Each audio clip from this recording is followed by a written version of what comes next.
Ciao a tutti ragazzi, siamo in questo nuovo video.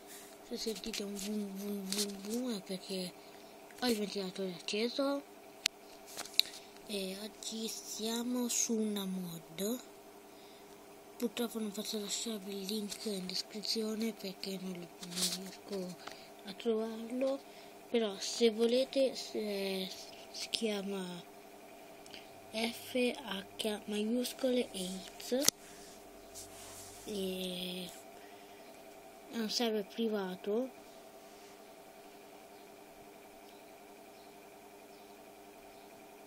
e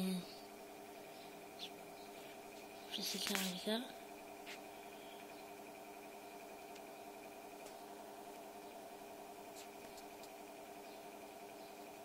ecco, siamo qui e come potete vedere è un server molto è un server privato e come potete vedere cioè, guardate qua, guardate le scritte, ok, cioè sono precisamente 30 e dico 30 pozioni fulmine, cioè guardate le gemme quante sono,